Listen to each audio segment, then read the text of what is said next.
Hi, welcome back to Chem with Go. Today we're going to take a look at naming binary ionic compounds.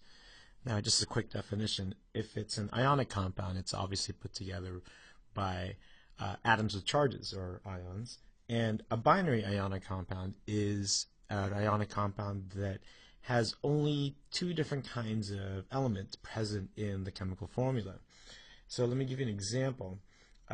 Obviously, the simplest example that we can use is NaCl, and most of you would recognize this as sodium chloride. Now, the name sodium chloride comes from the name of the cation, in this case, the sodium ion, and then chloride comes from the chlorine atom, or the chloride ion right here. So the way the name comes about is we name the first element in the compound, then we name the second element, and that would be the last name of the compound. But we change the ending of the name of that element, and instead of it ending in an INE, we change it into an IDE. Now, not all of these second elements would end in an INE, for example, oxygen, but obviously there are exceptions, so we remove the EN, or the YGEN in this case, and switch it over into an IDE. So let's go back to this example so as not to confuse us. So NaCl again has the name sodium chloride.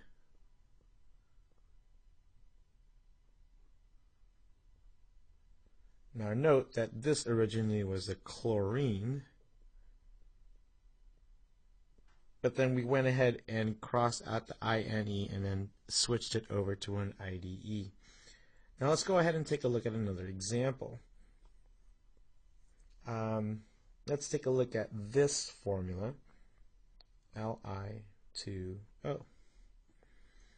And this is another binary ionic compound. And the name of this compound, you would think that this would be lithium atoms, and these are oxygen atoms, but the name would be lithium oxide. So the name again would be lithium oxide. And you'll note that this originally was an oxygen, and then what we do is we drop out the YGEN, like I said before, and then switch it over to an IDE. Let's take a look at another example. A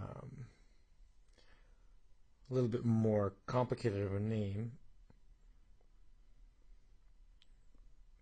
SR3P2, another binary ionic compound, and the name of this ionic compound would be strontium, which is just again the name of the first element in the compound, and the name of this atom is normally phosphorus,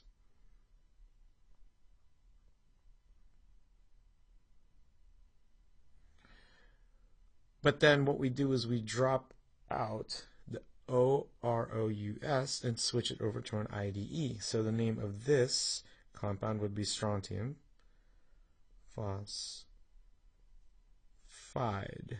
with an IDE.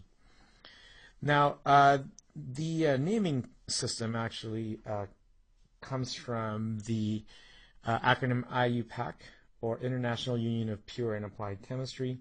There are many rules to this, to the naming conventions, and it gets a little bit complicated, but for guidelines, that's really what we're trying to explain at this point. Again, you could take a look at all the IUPAC rules in the textbook, but as a general guideline, when naming binary ionic compounds, you name the, or to name the compound, you would use the name of the first element, and then the second element as well, but then switch the ending and switch it over to an IDE ending. All right, and that's it for tonight, and I'll talk to you soon.